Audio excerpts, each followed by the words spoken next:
disusulkan, jadi jangan takut, jangan jadi hambatan gitu ya. Apply aja yang banyak. Saya sudah kasih ada barcode di belakang, terus kemarin juga dari CDC, dari Bu Cici dan teman-teman CDC juga udah kasih link.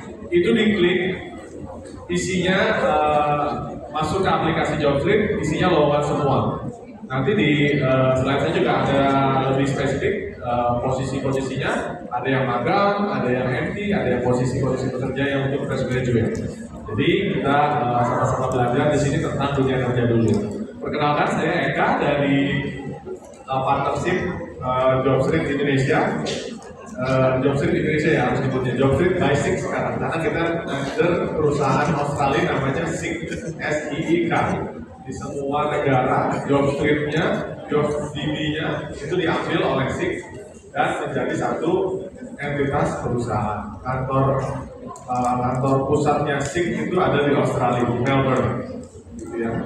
Kemudian saya juga handle buat kerjasama dengan perusahaan, kerjasama dengan asosiasi industri, sehingga saya tahu banyak banget perusahaan-perusahaan yang membuka lowongan kerja di beberapa sektor. Nanti saya kasih lihat. Oke, saya buka dulu dengan data-data kondisi persaingan kerja. Jadi di Indonesia tingkat penganggurannya 7,8 juta. Sisanya penganggurannya itu 19%, pengangguran di usia produktif 15 sampai 24. Teman-teman di sini kelahiran berapa ya?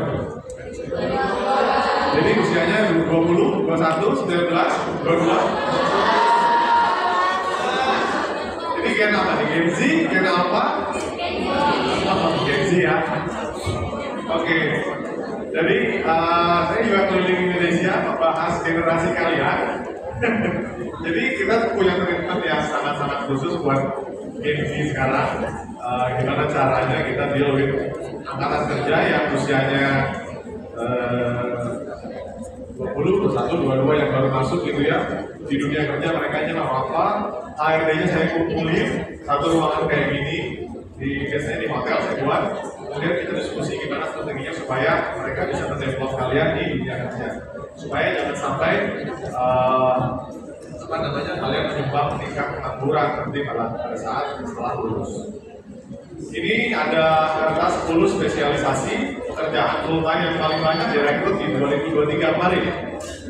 Nomor 1 yang paling banyak di 2023 admin dan HR. Kemudian 34% paling banyak kedua adalah akuntansi. Kemudian 23% di BD atau sales. Kemudian sisanya ke bawah itu macam-macam, pemasaran, teknik, digital marketing dan lain-lain. Kemudian di 2023 ternyata semakin banyak HRD yang merekrut karyawan daripada tahun sebelumnya 2022. Jadi semakin banyak lowongan HRD, makin banyak buka lowongan. Jadi istilahnya lowongan itu nggak susah, banyak kok. Tinggal carinya di mana, apakah kalian cocok atau enggak, itu yang menjadi masalah. Kemudian top industri yang merekrut banyak fresh graduate.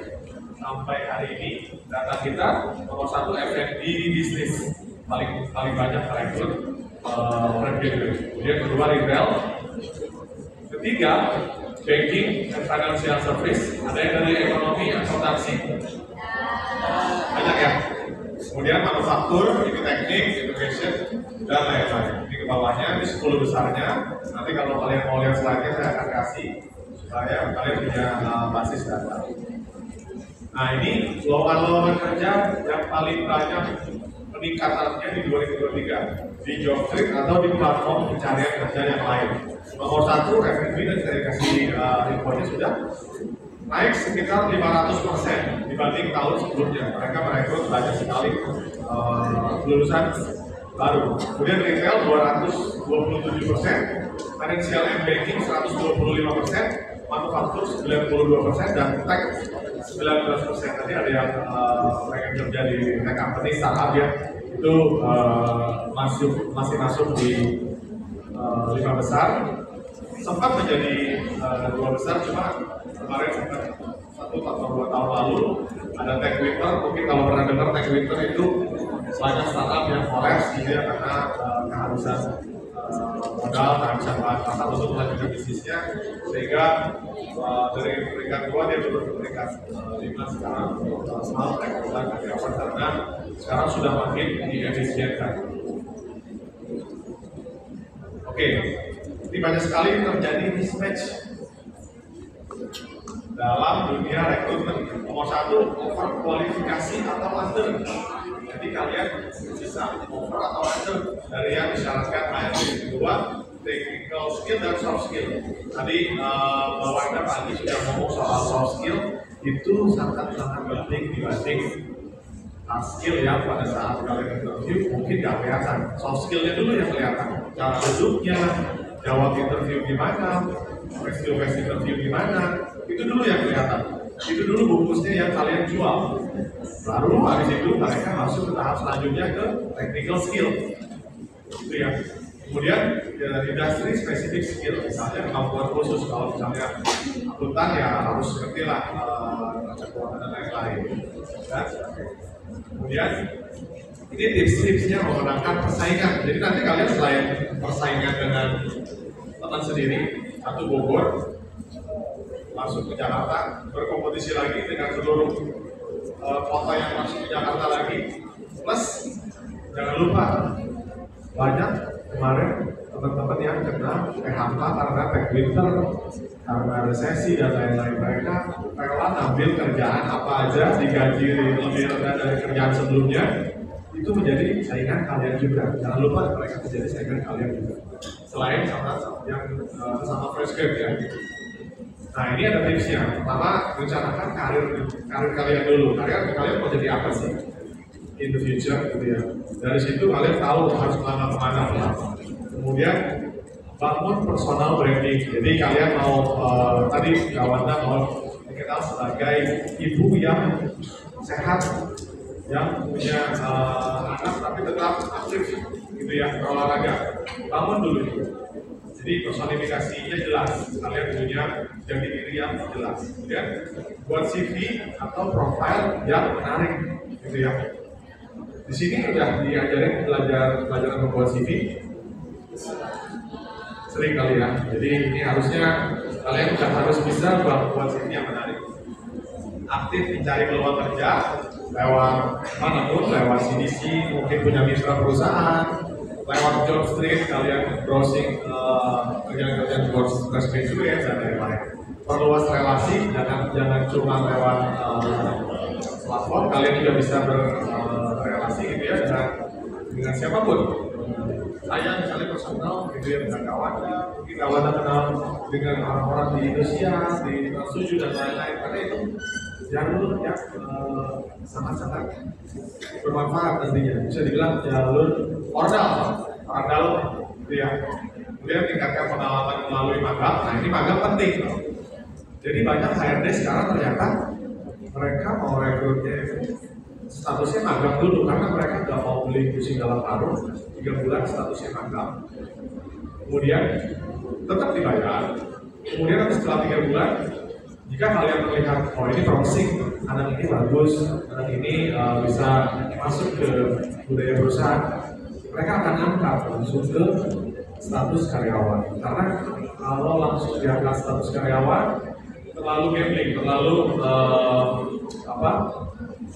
belum yakin gitu ya Pak HRD, sehingga banyak yang rekrut magang dulu. Persiapkan wawancara kerja. Ini kalau persiapan wawancara kerja, kalau saya mungkin satu sebentar itu beda sendiri, panjang banget, tapi ini saya ambil brief-briefnya dulu.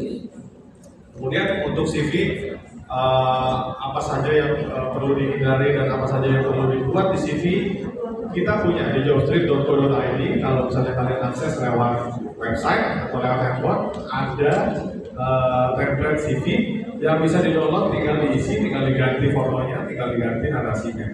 Itu semuanya sudah based on standar dari HR gitu ya. Biasanya HR apa yang diisi yang diberi di sini itu kita sudah sediakan, bahkan sampai lamaran kerjanya. Jadi kalian kata-katanya sudah ada, tinggal kalian custom. Banyontek ya, kita udah sediakan, tinggal kalian custom. Bisa di-download, bentuk filenya Word di jobstreet.co.id gitu ya. Oke, ini saya lanjut lagi. Sekarang saya mau ngomongin lowongan kerja palsu. Ada yang pernah dapat lowongan kerja palsu nggak? Yang atas nama Pertamina, Telkom, Jobstreet. Cuma nggak jelas habis itu disuruh kirim uang lah, segala macam. Nah ini trik-triknya, cara menghindari lowongan kerja palsu. Satu, jangan terkecoh dari lowongan kerja yang terlihat terlalu bagus dan mustahil. Gitu ya. Ini terlalu mudah, terus gajinya gede. Orang pasti tergiur. Hati-hati gitu ya. Kita harus belajar dulu perusahaannya, cari tahu website-nya dan lain-lain. Jangan langsung tergiur gitu, langsung apply. Nanti data kalian akan terkirim ke mereka. Jadi data-data kita tuh nomor handphone, email dan segala macam itu ada harganya. Itu bisa diuangkan. Udah aneh. Hati-hati. Misalnya udah nanyain, oh punya pacar apa enggak? Nah itu aneh-aneh tuh. Kemudian ya pokoknya banyak deh hal-hal privacy yang tidak patut ditanyakan kalau di luar pertanyaan profesional. Kemudian nomor 5, kalian